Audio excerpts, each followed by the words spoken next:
Okay, well, good Uh-huh. afternoon, everybody. Thank you for attending our Preparing for Professional Review workshop.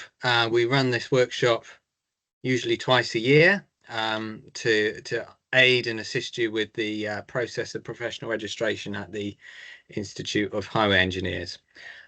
Just a couple of pieces of admin before we start. The presentation is being recorded for the benefit of members that can't attend and for it to be uploaded into the CPD hub. And if we could take any questions at the end, that would be useful as well. Thank you. So, two of us here today. First is Richard Hayes, who's a past president of the IHE, a chartered engineer and acts as a professional reviewer at the Institute. And myself, I'm Chris Dobson. I'm Deputy CEO of the IHE. So today we're going to cover the levels of registration from EngTech, iEng, CEng, and the CITP and RIT Tech registrations. The eligibility requirements for each of those registrations. To give you some rough idea of timescales for completing, submitting and receiving the results of your application. The role of mentors and the access to mentors that we can provide. The various workshops that we deliver. The process for submitting your application once you've completed it. The interview process and the requirements for interview. And how and when you receive your results of your application. And after the process has been completed and you've been registered, there are a few next steps, a few pieces of CPD and alike that are required for you to maintain your registration over a longer period. So first of all, the IHE is specialising in highway and traffic practitioners, as you all know. And we've been doing that for many, many years. The Institute was established in 1965. We've got expertise in the vast majority of areas of traffic engineering, from highway design, maintenance, winter services, through to bridges and structures and alike. And we've held a license to register since 1972. So we've been licensed by the Engineering Council since 1972 to undertake EngTech, iEng and CEng registration. And for the Engineering Council registrations, we have 4 types. That's engineering technician, ICT technician, so the 2 technician grades, incorporated engineer, and then chartered engineer. And we also hold a license with the British Computer Society to award registered IT technician, so the technician grade, advanced registered IT technician, which is equivalent to iEng level, and then chartered IT professional as well, which is equivalent to chartered engineer. And then Richard, do you want to pick up from here? Yeah, good afternoon, everybody, and I'll take you through the next sets of slides. As Chris has said, the registration process is approved by the Engineering Council. Engineering Council is an organisation, reports to central government, used to be under the old Board of Trade and various government departments. It's there to make sure that the competence of engineers, and that's a very broad statement, are upheld, but also that the standards are similar across the broad breadth of engineering, which goes from physics to chemistry and highways and many other sort of subject areas.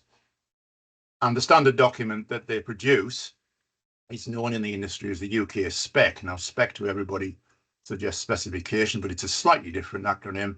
It's the UK Standard for Professional Engineering Competence and Commitment. And commitment, the word used there is obviously the issue of long-term advantage and long-term dedication to the engineering profession, which once we get to registration processes is very much part of what people are expected to do.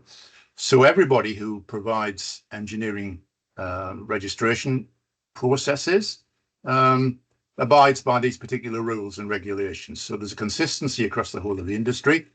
But of course, every industry is slightly different, and there are slight nuances in highways as they are in other parts of the engineering profession, which we'll come on to, which will assist you in your profession taking that particular process forward. So next slide, please. As Chris mentioned, there are various levels in terms of eligibility, and we take the technician level, the Eng Tech level, that is probably the first stage on the process, the ladder to professional registration, a very important stage, but a stage that is open to anyone, irrespective of their qualifications process, but primarily addresses the level of qualifications around what you might describe as HNC, HND level, or foundation degree level. Now, many people who first of all apply for Eng Tech do not have those qualifications. They've come through industry, through the experience,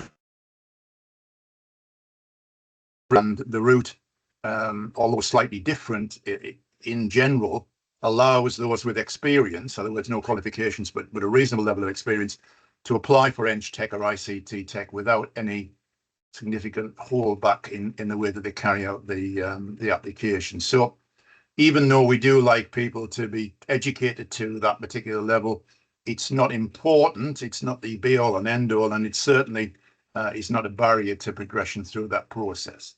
And in fact, the whole part of IHE's philosophy has been to bring in people who are perhaps less academically qualified, but certainly much more experience-based, much more competent in the jobs that they do. And one of our unique selling points is turning that experience into the standards that the Engineering Council has set in the UK spec. So Engineering Tech and ICT Tech being the first two levels, and HND, HNC are obviously process that we would look for, but generally these technicians have been working perhaps 3-4 years in the industry, competent in what they're doing, carry out their works with a reasonable level of supervision, but generally also working independently, able to carry out their particular role. Some are more senior than others. Some are. If anyone goes out, gives a shout, I'll give me a card and grab some monsters. And sorry, it's okay. Thanks everyone for muting that. So technicians are the mainstay of the industry. The vast majority of people who are working in highways and traffic are at the technician level. And to recognise that, the Eng Tech qualification or professional registration level is the first stage of that particular process. So for anyone who has reached a slightly more elevated level in their careers, someone who is perhaps at a senior technician level, or maybe working as a first stage degree qualification, will be able to apply for incorporated engineering status. Now, incorporated engineer is the middle of the three levels. Its standard qualification for those who wish to enter it is a BSc or Bachelor of Engineering degree. Although, again, as I said before, anyone who has a non-academic background can apply for an incorporated engineer quite easily. And the slight difference, or perhaps major differences, depending on your approach, is that the degree is given for those who recognise qualifications, but for those without a degree, they need to write a report, which is in the form of a dissertation, probably between 15 and 20,000 words. And I can hear the gasp for that particular process, but 15 to 20,000 words written about what they do, how they carry out their activity, and the reasons why some of them do the things that they do. And the Institute is very helpful in giving you information on how to put that report together, how to provide it in chapters or sections that give you a framework in which to hang your career around. But in essence, the personalised report can be viewed as very much an extended CV, where you're explaining what you did, how you did it, and why you did the particular things that you've done. A little bit of engineering input into the process, a bit of science, a bit of technical information, but also a lot of competence in terms of your attitude towards sustainability, health and safety, and other sort of key areas of highway and traffic engineering. So for everyone who's on the call who doesn't have a degree, but who feels as if they're able to have an application for any corp engineer. The field is open. You've got no barriers to that particular issue, no glass ceilings, as we've said, and a little bit of work in producing a report will qualify you to then take the standard review process, which I'll come on to in a moment. But just in case you're not sure what in-court engineer status is, this should be the mainstay of most of the people who are delivering schemes. They deliver them because they know what they're doing, they know why they're doing it, and they can get on with their particular jobs, generally unsupervised and working quite independently as part of a major organisation. The eligibility sort of allows people who are in responsible positions, that in other words, they may be looking after other members of staff or a significant portfolio. Some lead and manage more than others, but generally there's a leadership role in terms of whether it's individually people within your own reporting structure or others as part of the organisation, and quite a responsible level of activity, and lots of people are working at this level, perhaps not even realising how good their understanding and knowledge is, and can apply for iEng at a very reasonable level in their careers. If we move to the higher level, we're talking of people who are working in a senior level, and the approach again is similar to what I've described in EngTech and iEng. In other words, that if you've got a qualification at master's level or a bachelor's degree goes back some years, but if you're educated at master's level in engineering, then the route is much more straightforward. But if you haven't got that degree, excuse me, you haven't got that degree, that will be cut out of the recording, I hope. Then you can again provide this extended dissertation of a personalised report. And again, it's written to provide a long draft of what you do as an individual, what you have done, the areas of your expertise, and the various things that you've come across and how you've dealt with those particular issues. There are some managers, particularly those who've risen to a higher position, who may be eligible for what we call the experiential learning route. And this tends to cover those people who have, through excellent competence and experience, risen to a level in an organisation where they're in charge of a large or diverse group of engineering professionals. In other words, leading teams in more than one or two disciplines, so the street lighting, highway engineering, maintenance, and other sorts of areas. And these are people who tend not to be delivering projects directly, but are delivering schemes with teams of other people working to them. So they give advice, they give guidance, they give leadership. And for those people who, in that situation, we have a slightly amended process. This tends to be senior officers or senior contracts managers or people in an elevated position in an organisation, not necessarily the straight route for everyone, but certainly people who've got 15 to 20 years experience and risen to that particular level. This is a route that is open to them. Again, it's slightly unique to the Institute, but it recognises the fact that people learn through experience, not necessarily always learn through academic programs. Okay. And as we said, in terms of others, and chartered engineers are at the higher level of scheme development, of activity, of management of that particular process, and complex innovative schemes and strategic issues are also looked at. So you may well be a very highly qualified and senior engineer working on a very specifically highly technical topic, or you may well be a more broader manager who's looking after numbers of projects. Irrespective of whatever your particular vogue is, there is a route through for all of you to take the chartered engineer application process.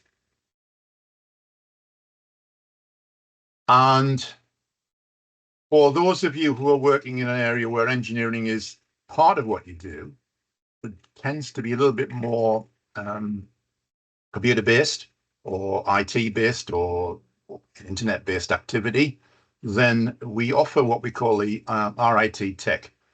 So many people work in signals, work in traffic control operations, perhaps don't deliver schemes directly on the ground. In other words, don't implement physical works, but implement more technical activities. Or even perhaps just those who are working at the early stages of CAD technician level. We offer the qualification for those, which is equivalent to the Eng Tech, but takes away a little bit of the pressure that Eng Tech students have to include for things like health and safety and some of the sustainability issues. It's a little bit more technical from a IT point of view than it is from a delivery point of view. So there are people out there who do this process, and perhaps more perhaps than in my early days, but certainly a developing area, and recognizing that not only do people have to dig things up and build things, that we also allow for people who are carrying out the works in a more technical design situation. And for all the levels, as with the previous issue, the advanced technician is for those working at a slightly higher level, competent level, very much an IT environment. And again, I mentioned the word ITS, but there's a massive move towards mobility, towards computer-led design, computer-aided movement of vehicles, and we recognise that and offer that particular RIT tech qualification. And again, for the chartered level, the equivalence is Chartered Institute of Chartered IT Professional. And again, people working at a very high level in the what we describe as the digital industry, with a heavily based sort of digital knowledge and competence. They sit with alongside highways and traffic engineers, but may not necessarily be delivering those particular key aspects that we look for in IHE.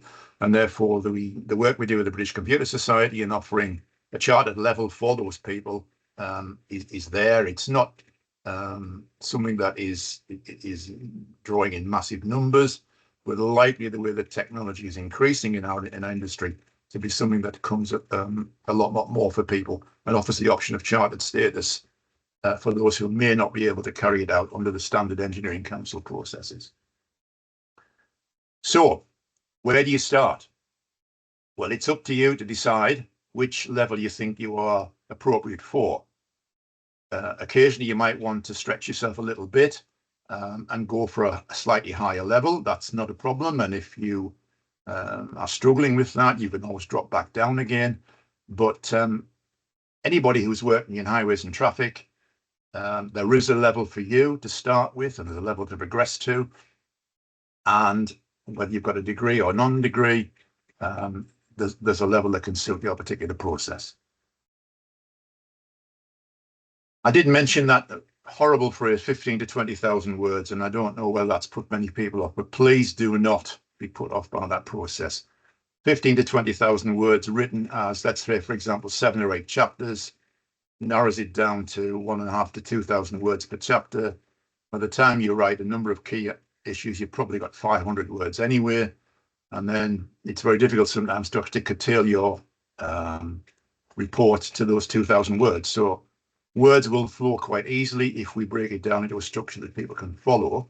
So you don't start off with word 1 and finish word 2 at 20,000. You start off with word 1, write a chapter, word, and then start again, and add to that in that particular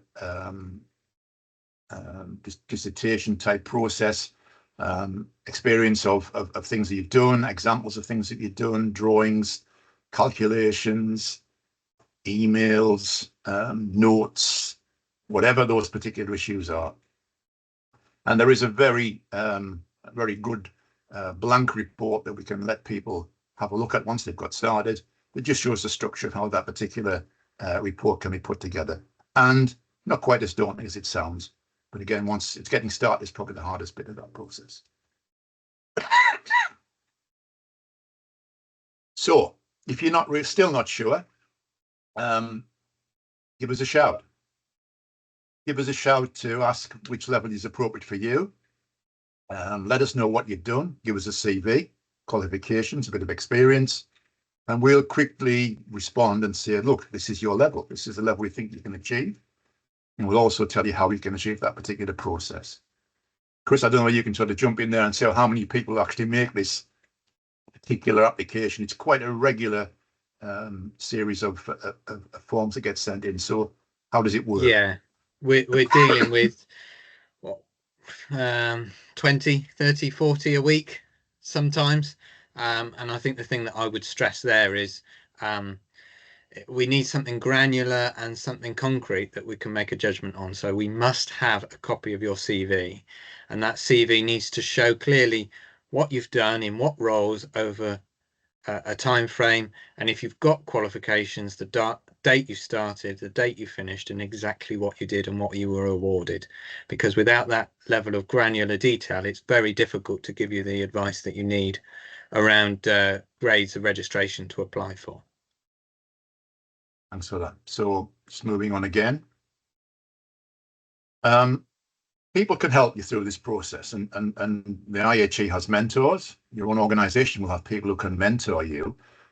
They may be qualified, they may be registered already, they may not be, they may be with another institution, but their advice and guidance will be very, very important to you to get started. If you are an IHE member and also associated with a local branch, there are people within the branch who will give you that support. And we do have some specialist mentors that are available around the UK who can offer remote advice to individuals to help get started through that process.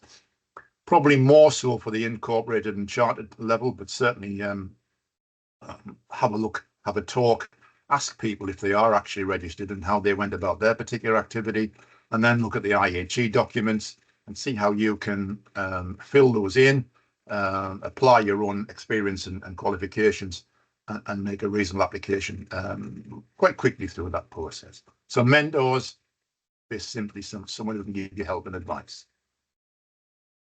We offer for Eng Tech, in fact, there's one running tomorrow, a couple of days, well, half a day workshop plus a little bit of further activity where we bring people into a classroom situation and we take them through the application process. This sounds as if it's complicated. It's very straightforward. We'll run through the application. We'll run through the type of answers that we're looking for. We'll give you some guidance on that. And over a period of time following the workshop, the tutor will contact or will be contacted by the attendees who will say, look, I've got this. Is this okay? They'll be given a response, given some advice, given some guidance. And there's a matter of just quickly backwards and forwards of flow of information between tutor and individual. And at some point, the tutor will say, yes, that's a good application. Please submit it. The tutor then walks away from that process because simply can't be involved in that activity. And the application goes through, and in most situations where you work with a reasonable tutor and mentor, the applications are reasonably quite successful.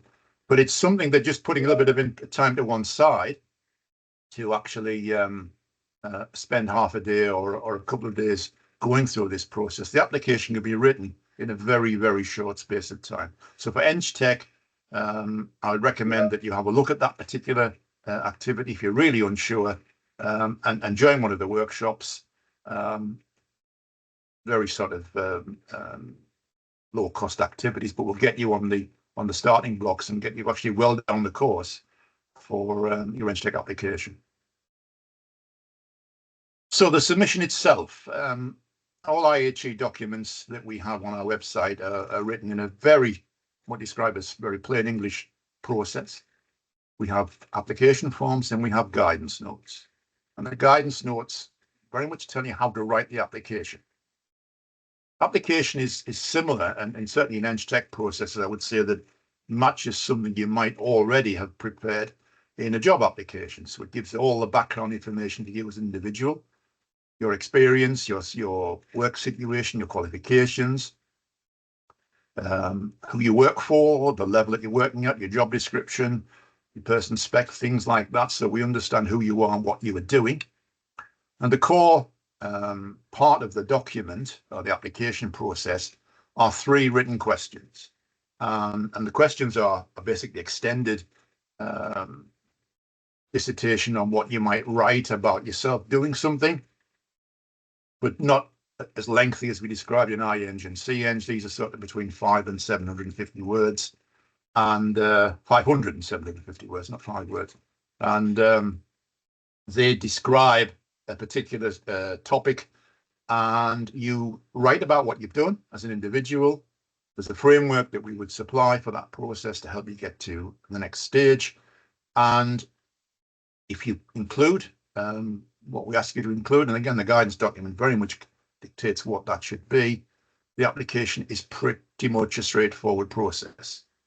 It takes a bit of time, but once you start, it can be done in a reasonably short space of time. So 3 questions. These are the 3 sorts of questions.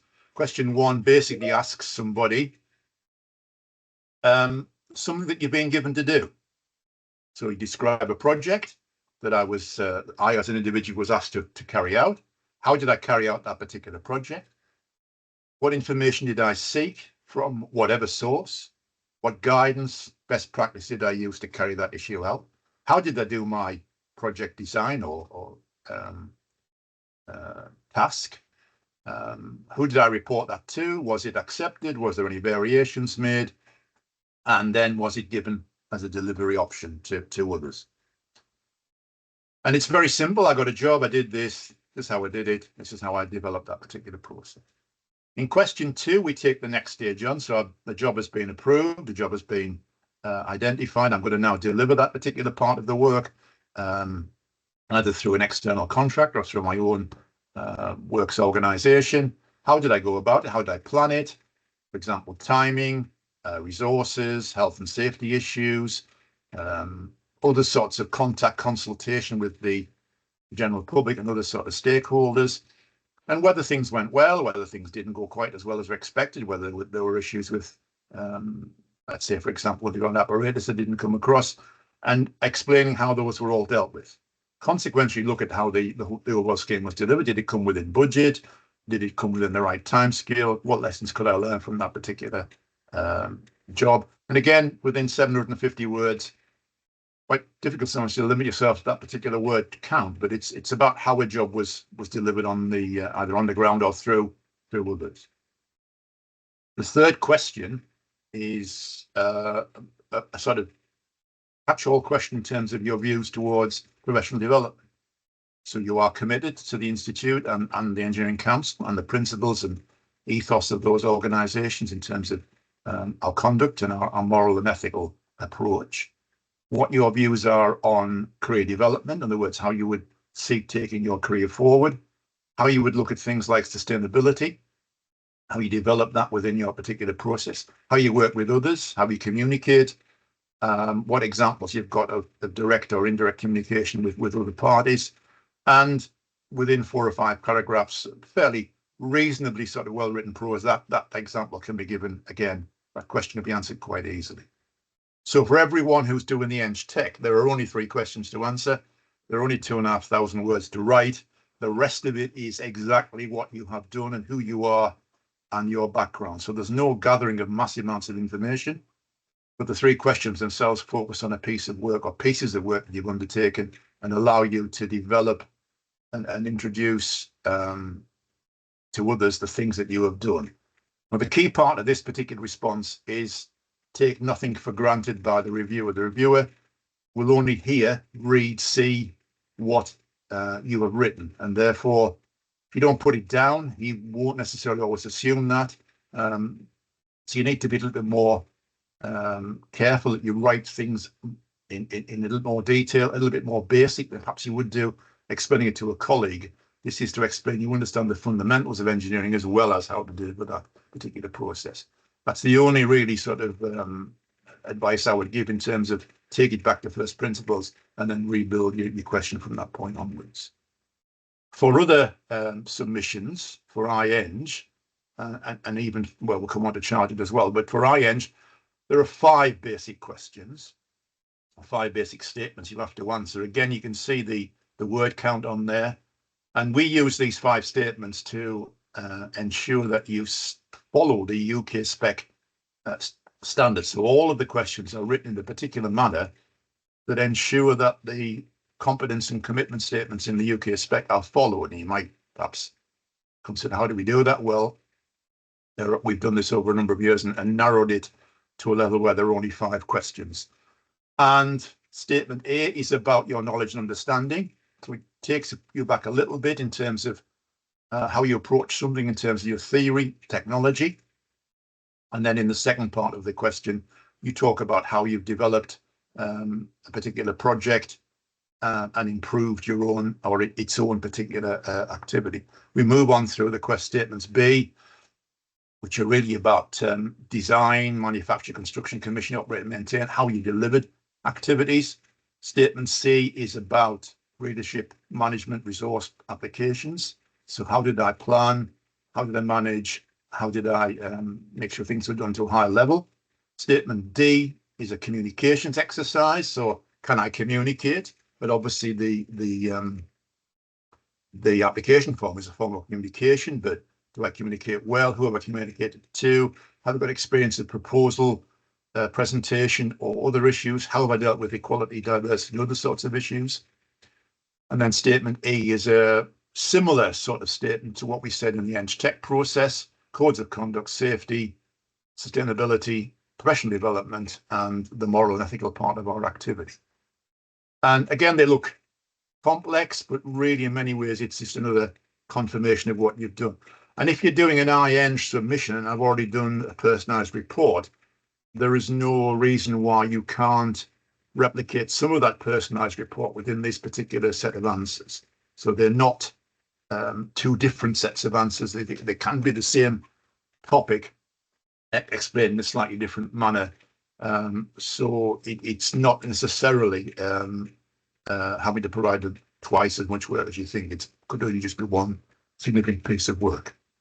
If we move to chartered, the 5 statements are extended, but basically cover the same issues. But obviously, working at a chartered level, there is a higher degree of engineering design and knowledge, complexity or diversity or significant risk. So we expand on that particular process with those questions. But all of them through A, B, C, D, and E are similar to the IEng, but looking at what we'd expect someone working at a chartered level to undertake: leadership, management, specialisms, working with others, significant size of work, and again, communication exercise at an appropriate level, and also ethics and all the other issues that we described in the statement in the previous example.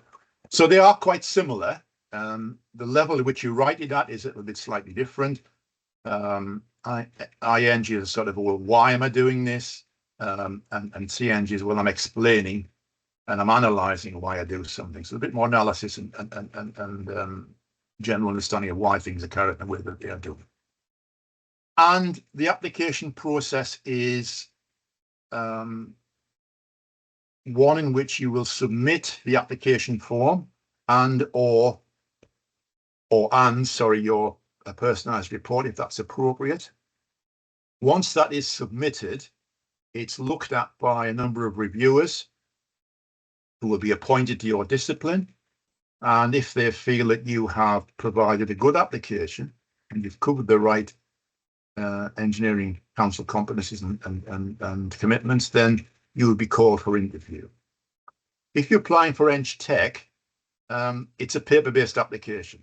So you apply with all your documents by post into the institute, and the information is given to 2 or more reviewers, usually 2 reviewers, who will review it on a desktop exercise, what you have supplied.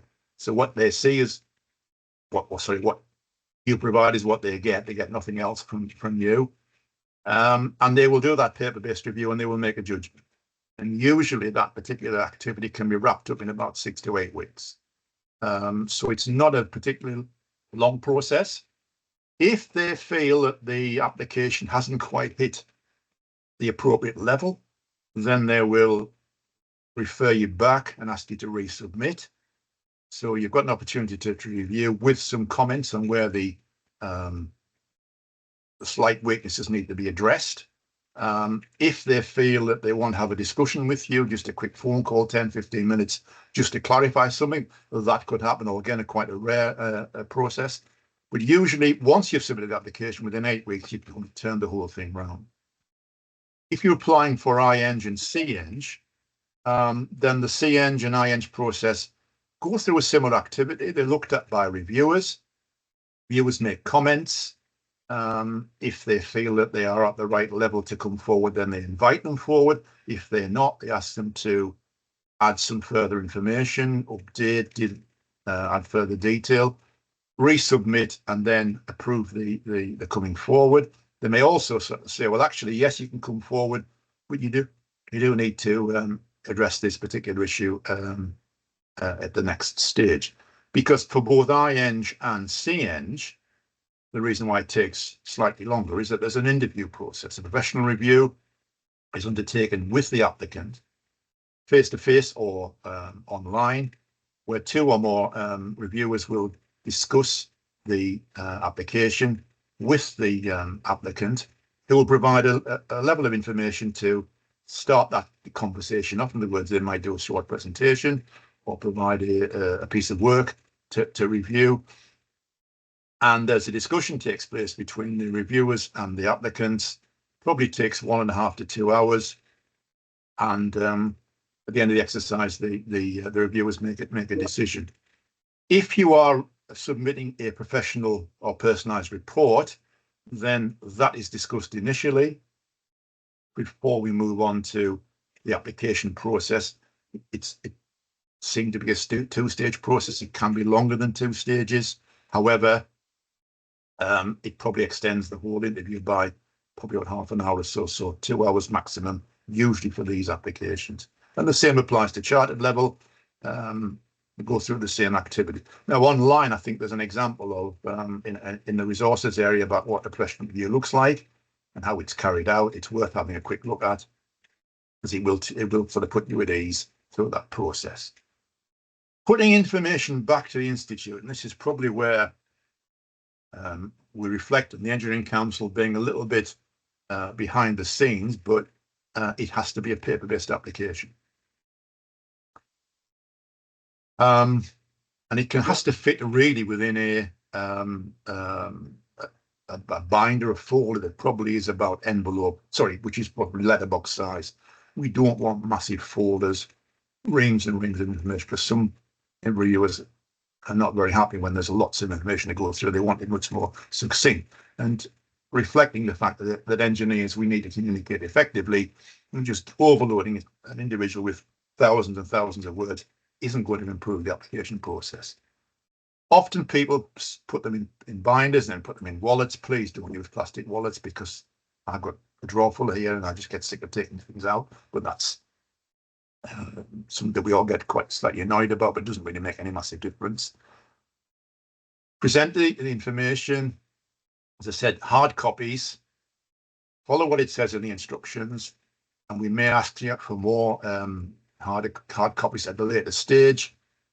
But we need to have this paper-based application for Engineering Council, because every application is, once it's been undertaken, is then put into archive, and the Engineering Council can ask us 5 years after that particular application, why did this particular individual achieve that status? Go through the process. We have to provide the documentation. They haven't quite got yet into disk or to other sorts of cloud-based activities. So we still have to work within their particular sphere. And once the application is in, you may or may not be called for interview. You're probably unlikely to be called for interview, as I said, with the Eng Tech. You'll be called for interview for the other 2 levels. If everything is okay. If you're not quite there, there'll be a conversation, a response, a please provide more information activity, and then we will interview the IEng and CEng. I say I'm not expecting a lot of Eng Tech interviews. It may be some we do as a bit of random sampling, but generally not done universally in this institute and others. But the interview for IEng and CEng has to be part of the process. Occasionally, we bring 3 people in. That's the Engineering Council, who are actually managing or reviewing the reviewers. So it's not about you, it's about the reviewers and their conduct. Most reviewers either work or work as volunteers. You'll be offered a particular session, usually sort of 10 till 12, 2 till 4 type of arrangement. As I say, if you want to come to London or some other venue and have it face to face, that's absolutely fine. If not, then we can do it over Teams. Certain restrictions about how that's done, but usually the conversations are very much that. The conversations are conversations between reviewer and applicant. We seek some information from you. You may seek information from us in terms of the way that the interview is being undertaken, but there's an opportunity. We don't sit there with glum faces, and we let you have a good presentation process. I mentioned around the two-part process. It's something that we have to do, where we break it down into professional report and then application. Depending how the first one goes, the second part can be relatively straightforward. Or if your personalised report hasn't quite hit the mark, then we'll have the opportunity to delve a bit deeper in the second part of the review, just to clarify things that perhaps haven't been identified earlier on. But it's not an ordeal. It might be challenging, but it's not an ordeal. It's there. It's an opportunity to discuss what you do and how you carry out your particular job and activities. So, call for interview, yes. After the interview, you won't be told by the reviewers what the results are. They aren't able to do that. They only make a recommendation. I think the next slide picks this up, right? Just about the BCS. Yes, sorry, grades. I've skipped over the RIT tech and those issues. Interview slightly different for the chartered professional, done through a presentation, answers, and discussion with computer professionals, and often done. And it's a really old word there to see Skype on the slide, but I think we know that is an online interview process, because some of the individuals who CIT people forward may well be from other parts of the globe. So, but a very similar activity, and not quite similar to what we've done previously. So once been interviewed, the reviewers will recommend to the Membership and Qualifications Committee that you be approved, or not. Unfortunately, sometimes people don't quite make it, but that's why the 8-week cycle sort of kicks in. You've been given a quick response following the Membership Committee meeting, and then at some point in the next following weeks, you will receive a formal response from the Engineering Council, giving you registration. And that document is yours. It's unique to you, and you need then to consider how you can retain that registration as you develop your career further on. So results are out quite quickly, even though we're not on the day of the application, certainly within a few weeks, and we try and organise that to make it as best as possible. If you haven't quite hit the standard, then the opportunity to resubmit is also given. So there's a detailed explanation of how you may not quite hit the standard, and we'll give you the opportunity to resubmit. Engineering Council said we'll supply certificates sometime in the future, and then the ball is back in your own court to retain that registration. So the after process, calling results and following registration, is down to you. And every professional registrant in engineering, with respect to whatever the discipline is, has to maintain continuous professional development. And CPD is an ongoing process. We've all done CPD activities. We've all got the records files, sometimes for appraisal, sometimes for career development, but we must keep CPD. And if you're absolutely struggling for CPD methodology, you can do it online with the Institute. It can help you, certainly, if you're going from Eng Tech to iEng and up to CEng. Now, CPD is the thing we all do and we need to record, but we also may have to confirm to the Engineering Council that we've continuously developed our career since registration. So occasionally we have to report individuals, quite random, and confirm that CPD has been undertaken. Now, CPD, maybe for whatever reason, not be undertaken, there's an opportunity there to carry that out. CPD, someone just asked a question about hours. Very difficult to put a time scale on that. 5 working days, 35 hours, something at that particular level, of a variety of particular subject areas. But irrespective of whatever that is made up of, and content, perhaps quality better than content, but certainly a reasonable level of CPD. It is a requirement of the Institute to inform the Engineering Council of those who haven't. If they haven't carried it out, then they're given the opportunity to resubmit 12 months down the line.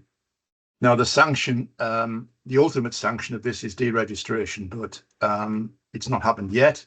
Most people are able to carry out CPD, but in all professions, if individuals are getting qualified and then doing no professional development, it demonstrates either a lack of commitment to the Institute or a lack of knowledge,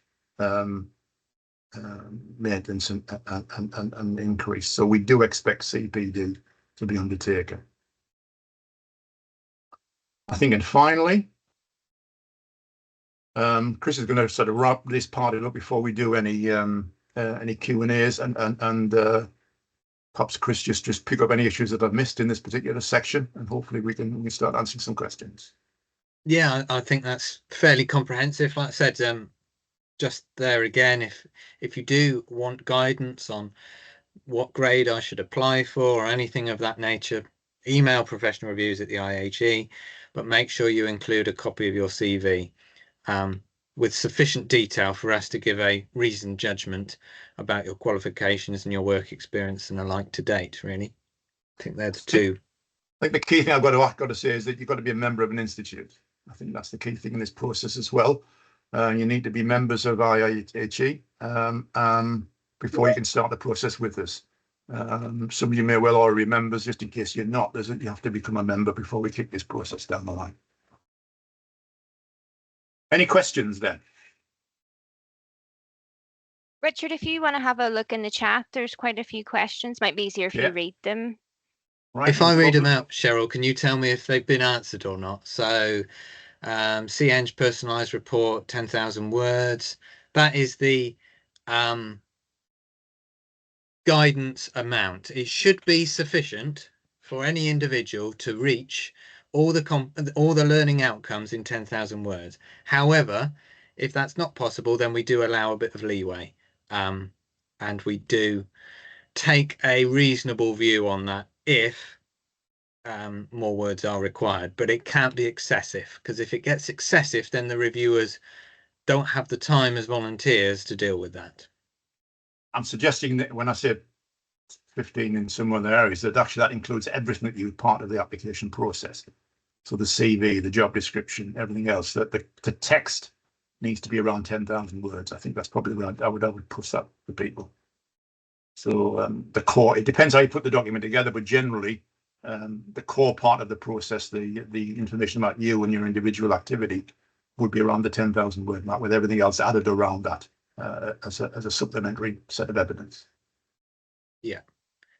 In terms of examples of evidence for each competency, we usually say around 5 or 6 pieces of evidence for each competency, or each section, I should say. So competency A, competency B should have around 5 or 6 pieces of evidence to support that. Any more than that, and again, you're pushing the reviewers' patience in terms of their time if they're wading through large numbers of documents. And when we talk about levels of examples, I mean, let's take the questionnaire and the Eng Tech just as a quick example. If you give me a project that I've undertaken, I'll get a copy of my instruction. I'll have a copy of my consultation activity. I'll have a copy of my design calculations. I'll have a copy of my final estimate and the final design process, a copy of the correspondence with the client, whoever that happens to be. 4 or 5 or 6 of those are very easy to put together without really having to do a lot of extra work. So it might sound a few, but it's quite reasonable to put all those together. I just draw that point to the bottom. There is examples of all the evidence in the guidance notes. What is required, what could be included, are all in the guidance notes. Yeah. So each guidance note has a table which gives examples of supporting evidence that could be used. Yes, it's perfectly fine to submit the electronic copy as a zip folder attached to an email, or if that's too big, then use a file transfer system like Dropbox or WeTransfer or like. That's perfectly acceptable. So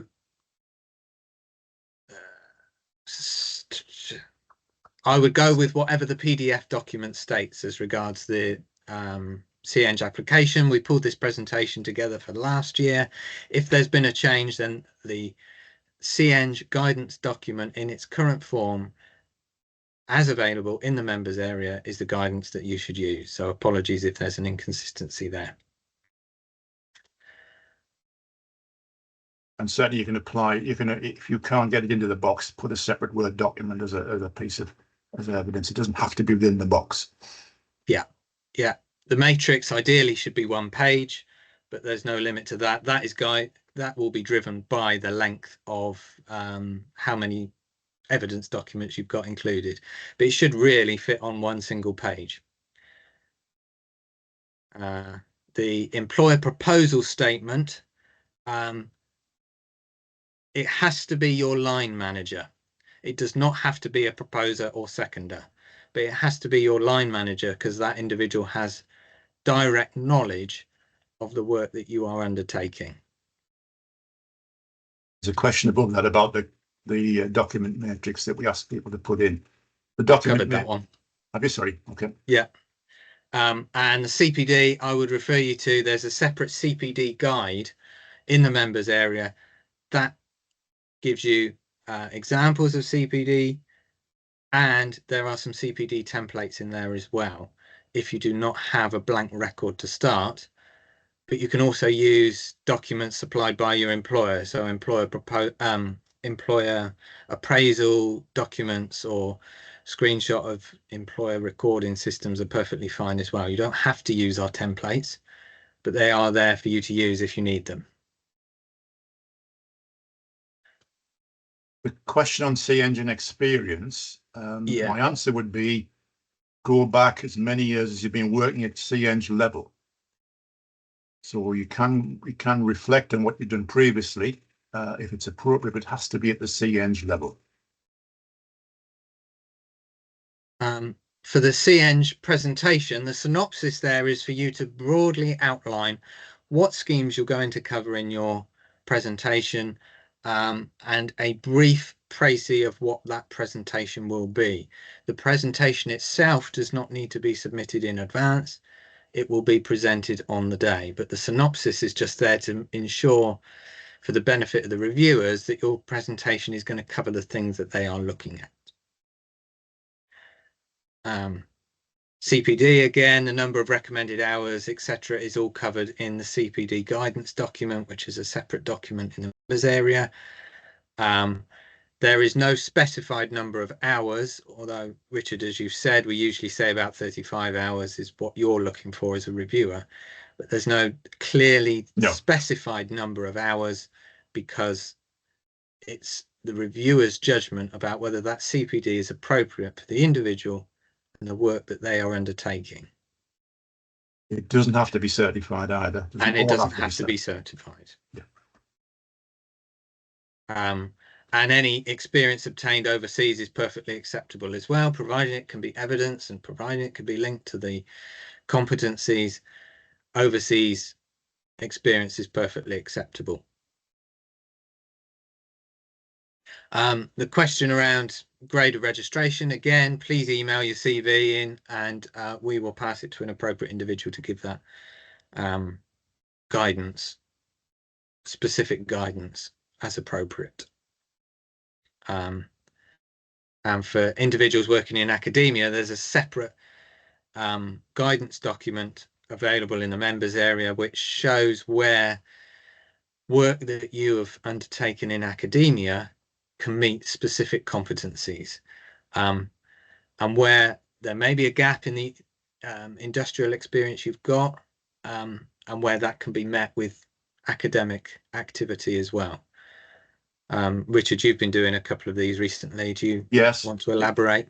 It's a slightly different process. We're trying to get a different series of sort of answers, but still using the UK spec template. But if you're working and delivering training courses, developing courses, undertaking projects as part of that particular course,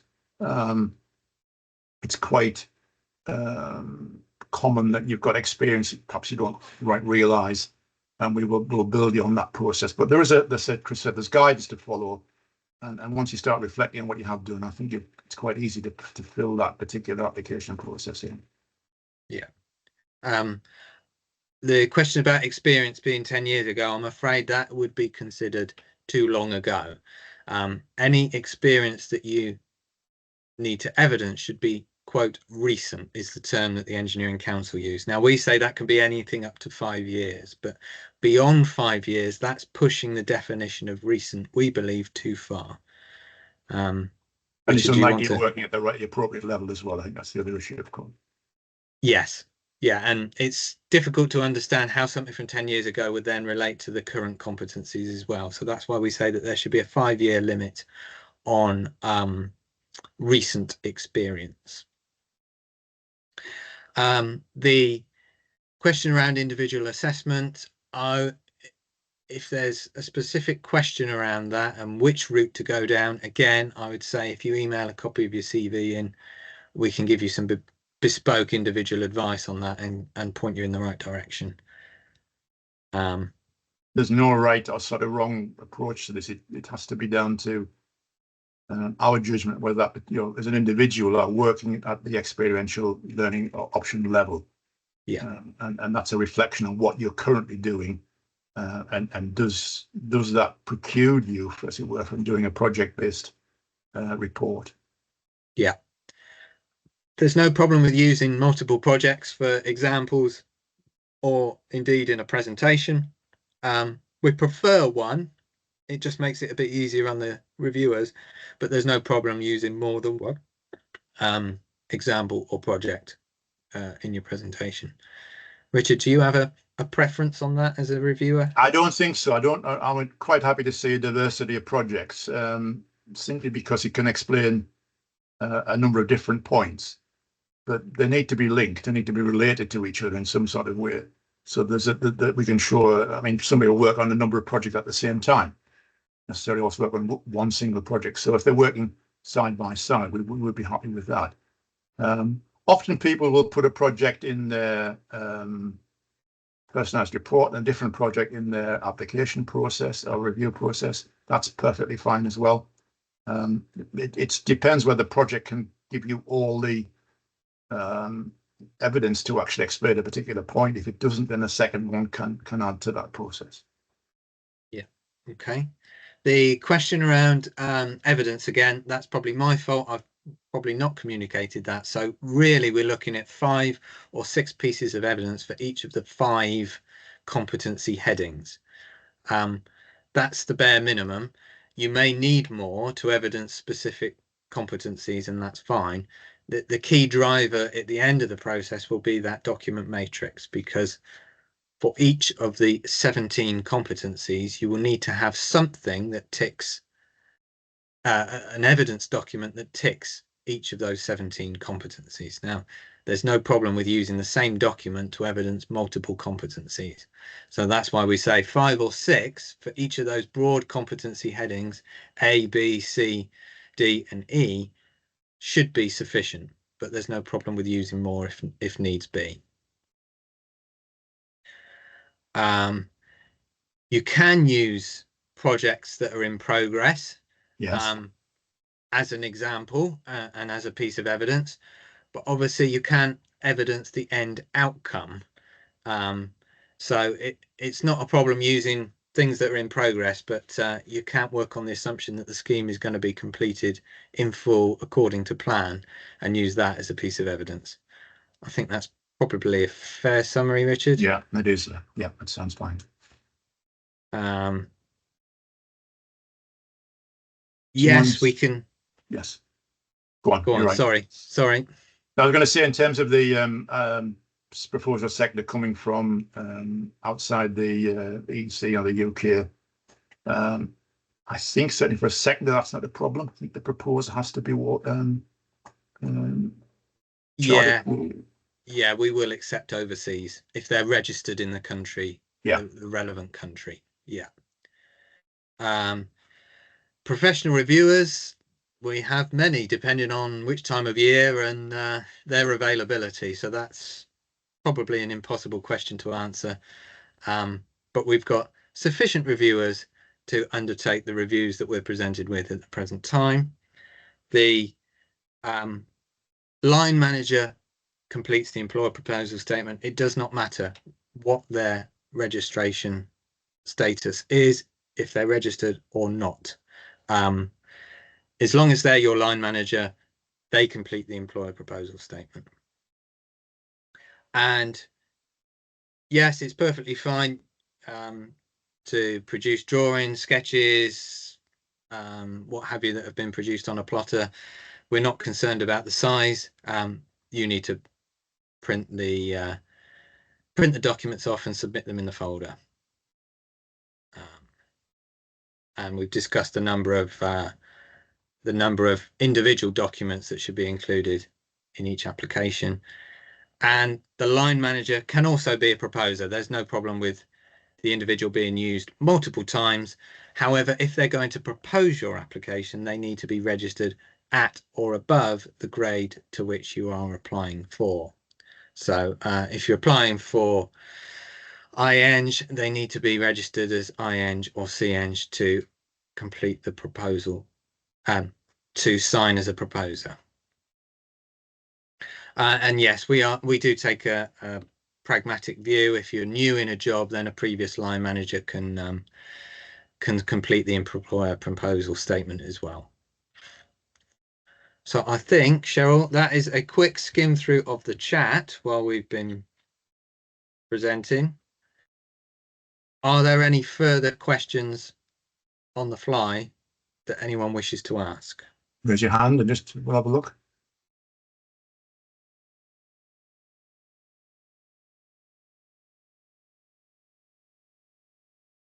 We can supply an example of a document matrix that's been completed. If you email professional reviews, we can supply an example for that and how it's cross-referenced and all brought together at the end.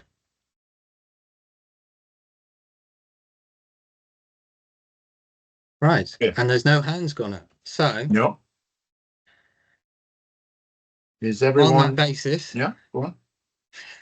Thank you everyone for their time. Thank you to Richard for his time as to present today. And if there are any further questions or queries, or you want any further guidance, then please email professional reviews and we'd be glad to assist you.